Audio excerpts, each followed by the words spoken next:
बाहुबली बाहुबली की पत्नी वो उस समय जेल में थे, उनकी पत्नी चुनाव लड़ी, चुनाव हार गई क्योंकि 15 से 20 हजार क्षत्रिय वोट है और 30 से 35 हजार 40 हजार के आसपास ब्राह्मण वोट है। टोटल मिला लिया जाए तो 60-70 एक एवरेज निकलेगा। तो फकीर कह लेंगे तो कोई बहुत बड़ी बात नहीं है। संसाधन के पास भले ही नहीं हो लेकिन विचारधारा की लड़ाई तेज है और मुखर बोलते हैं। आज तो भारतीय जनता पार्टी ने खुद ही वहां पर दो तलवार एक म्यान में उतारी है। अब उसके पास तो सबसे बड़ा सवाल यही है कि किसको वहां की जिम्मेदारी दे, लड़ाई किस तलवार से करेगी, उसके पास सवाल है और ये बड़ा सवाल है। मिल्कीपुर उपचुनाव हुआ था, कवरेज करने आप भी गए थे। क्या स्थिति थी वहां पर सबने देखा और सबने जाना है कि अगर राम मंदिर का मुद्दा इतना ही प्रबल था तो वहां पर जिस तरीके का चुनाव हुआ था, मैं अपने मुंह से नहीं कहना चाहता उस चीज को। अयोध्या की गोसाईगंज सीट इस समय हॉट सीटों में गिनी जा रही है। ये इसलिए हुआ है क्योंकि वहां से अभी सिटिंग एमएलए अभय सिंह हैं, जो समाजवादी पार्टी के बैनर तले चुनाव लड़े। उसके बाद फिर विवादों में रहे, क्रॉस वोटिंग की, समाजवादी पार्टी से निष्कासन हुआ। उसके बाद समाजवादी पार्टी ने सबसे बड़ी जिम्मेदारी पिछड़ों के बड़े नेता लौटराम निषाद को दी है। अब लौटराम निषाद उस सीट पर क्या कुछ कमाल कर पाएंगे, ये देखने वाली बात होगी। फिलहाल हमारे साथ लाल बहादुर यादव जी हैं, लोक बंधु लाइव चलाते हैं, पत्रकार हैं। काफी समय से गोसाईगंज सीट को कवर कर रहे हैं, लगातार वहां का समीकरण समझने की कोशिश कर रहे हैं, वहां की जमीनी हकीकत दिखा रहे हैं। इन्हीं से बातचीत करेंगे, वहां का समीकरण समझने की कोशिश करेंगे कि क्या लौटराम निषाद जैसा कार्यकर्ता, लौटराम निषाद जैसा नेता बाहुबलियों के सामने टिक पाएगा, किस तरीके की टक्कर दे पाएगा। बातचीत करते हैं। स्वागत है आपका। बहुत बहुत धन्यवाद भी आपका। कैसे देखते हैं वहां की राजनीति को, क्योंकि जहां एक तरफ बाहुबल है, धन बल है, वहां पे लौटराम निषाद जैसे लोग जो साधन विहीन है, अदने से कार्यकर्ता हैं, कैसे लोहा ले पाएंगे?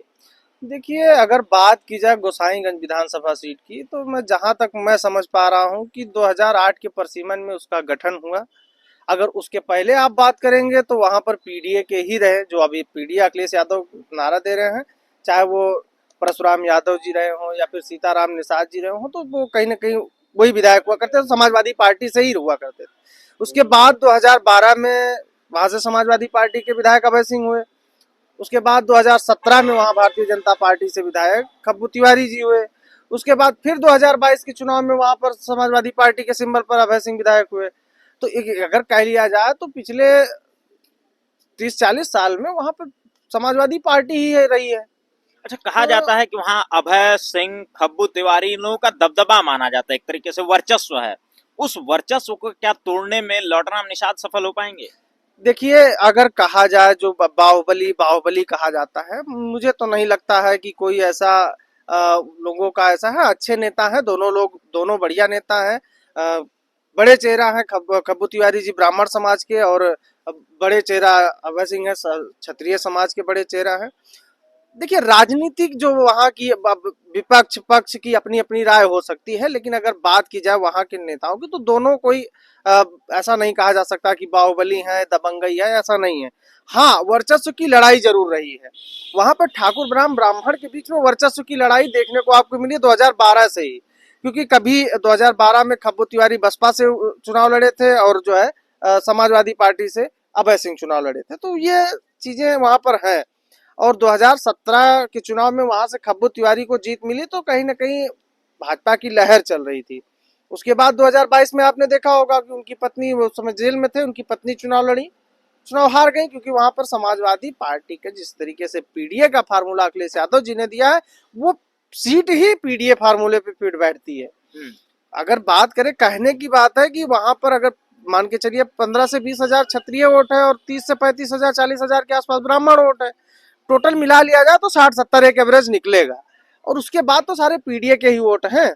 अब अगर वर्मा समाज के भी वोट ठीक ठाक मात्रा में वहां पे हैं, निषाद समाज के, निषाद बाहुल सीट है भी है, 80 है।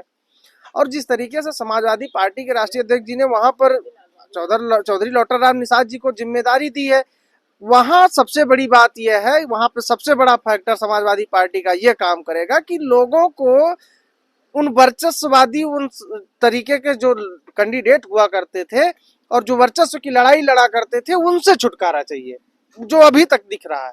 लोग जब से इनका ऐलान हुआ है, वहां पर प्रभारी बनाया गया है, लोगों के अंदर इस चीज को लेकर चर्चा है कि अपने समाज का, अपने मतलब एक परिवेश का एक प्रत्याशी मिला है और विचारधारा भी वही है कि कहीं ना कहीं जो सबको साथ लेकर चलने वाली, और जो एक जमीनी नेता है, कह लिया जाए तो फकीर कह लेंगे तो कोई बहुत बड़ी बात नहीं है, संसाधन के पास भले ही नहीं हो लेकिन विचारधारा की लड़ाई तेज है, और मुखर बोलते हैं, चाहे जिस मुद्दे पे हो, किसी के साथ अन्याय अत्याचार होता है तो खुल के बोलते हैं। ये चौधरी लोटर राम जी की क्वालिटी है, और जनता उनको पसंद कर रही। जो अभी मैंने हालिया कवरेज जो की, वहां पर लोगों के बीच में गया, निषाद समाज के बीच में गया, यादव समाज तो सपा छोड़ेगा नहीं, मुस्लिम समाज सपा छोड़ेगा नहीं, कुर्मी समाज में भी कुछ ना कुछ आपको वहां पे कमियां दिखी थी, लेकिन अभी अखिलेश यादव जी ने बैठक बुलाई, यहाँ पर जो है सबको साफ साफ निर्देश दे दिया। उसके बाद अगर देखा जाए तो क्या, अब देखिए बगल में अम्बेडकर नगर लोकसभा सीट के अंतर्गत आती है गोसाईगंज, वहां पर लालजी लालजी वर्मा जी वर्मा। को वहां पर सांसद चुना गया है ना। तो अगर देखा जाए तो लोगों में भी, उनमें भी ये चर्चा है कि हमारा सांसद है। और अब निषाद कटेहरी चाहे आप ले लीजिए, चाहे इधर आप बीकापुर ले लीजिए, चाहे रुदौली ले लीजिए, मिल्कीपुर ले लीजिए, बहुल मात्रा में निषाद वोटर है। और अभी तक वहां पर कैंडिडेट, कोई भी निषाद कैंडिडेट नहीं मिलता था किसी भी पार्टी का। बसपा ने कभी लड़ाया था, वो भी अम्बेडकर नगर से लाके यहाँ पर लड़ाया था, जो आज वहां पर कटेहरी विधानसभा सीट से विधायक हैं, धर्मराज निषाद। अब वो जब कैंडिडेट उनको अपनी विचारधारा का मिल गया, और चौधरी लोटर राम जी की पूरे प्रदेश में पहचान है अपनी विचारधारा के बल पर, और अपने मुखरता से बोलने की वजह से उनकी पहचान है, तो लोग कहीं ना कहीं इस चीज को पसंद कर रहे हैं कि चौधरी लोटर राम जी को वहां की जिम्मेदारी दी गई है और प्रत्याशी बनाया गया है। तो इसका काफी प्रभाव ये दिख रहा है कि वहां पर अब लोगों को ये दिख रहा है। और दूसरी चीज आपने अभी बात जो कही कि अब लड़ाई खब्बू तिवारी या अभय सिंह, तो अभी तो भाजपा भारतीय जनता पार्टी ने खुद ही वहां पर दो तलवार एक म्यान में उतारी है। अब उसके पास तो सबसे बड़ा सवाल यही है कि किसको वहां की जिम्मेदारी दे, लड़ाई किस तलवार से करेगी, उसके पास सवाल है, और ये बड़ा सवाल है। अगर वो खब्बू तिवारी को चुनती है तो कहीं ना कहीं अभय सिंह के वोटर समर्थक नाराज होंगे, या फिर अगर अभय सिंह को चुनती है तो बड़े तादाद में वहां पर ब्राह्मण समाज के वोटर हैं, और जो लामबंद है, और वो खब्बू तिवारी के साथ किसी भी हालत में खड़े हैं। तो ये चीजें कहीं ना कहीं अभी निश्चित तौर पे नहीं कही जा सकती कि भारतीय जनता पार्टी किसको वहां पर अपना प्रत्याशी बनाएगी, लेकिन जो समाजवादी पार्टी ने वहां पर एक कदम आगे चाल चल दी है, वो इसके पक्ष में हो गया। सबसे आगे वहां सपा है इस वक्त। बिल्कुल, समाजवादी पार्टी ने कैंडिडेट ऐसा दे दिया है कि उसकी काट अभी वहां पर भारतीय जनता पार्टी के पास नहीं है। हाँ, अगर वो बदलती है समीकरण, भाई राजनीति तो जाहिर सी बात है बदलाव का खेल है, किसी एससी कैंडिडेट को उतार दे, या फिर वर्मा समाज के कैंडिडेट, अगर वर्मा समाज के भी कैंडिडेट को उतारेगी तो बहुत ज्यादा प्रभाव नहीं पड़ने वाला है, क्योंकि देखा जाए तो वहां पर अच्छे खासे नेता, समाजवादी पार्टी के मजबूत नेता भी वहां पर हैं।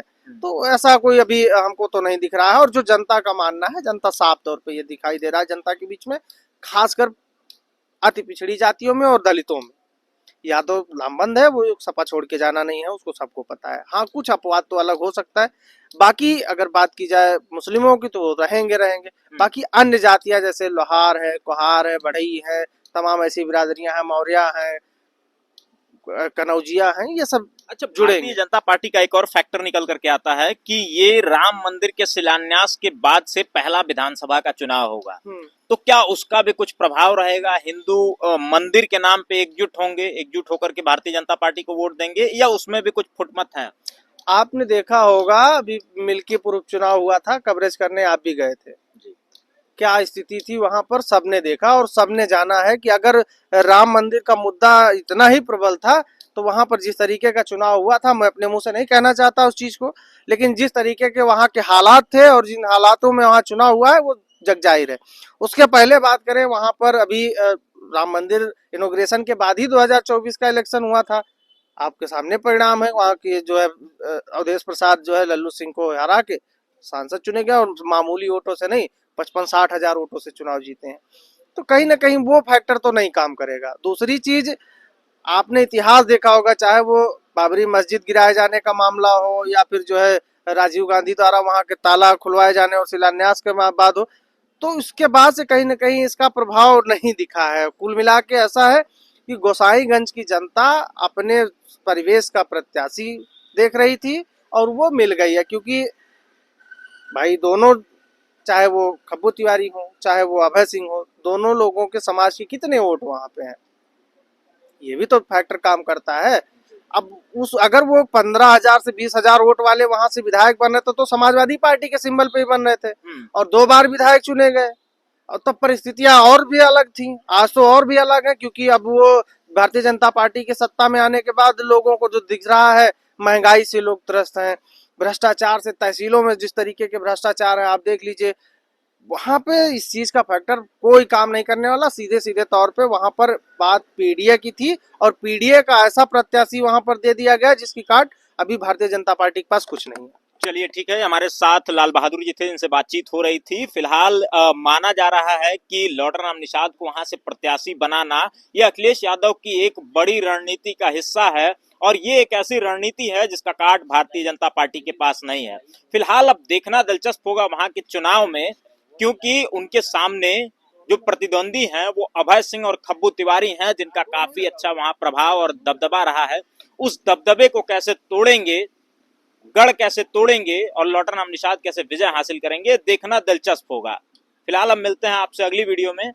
इस मुद्दे पर आपकी क्या राय है, कुछ सवाल होंगे तो कमेंट्स में पूछेगा, हम जल्दी मिलेंगे। तब तक के लिए नमस्कार, जोहार।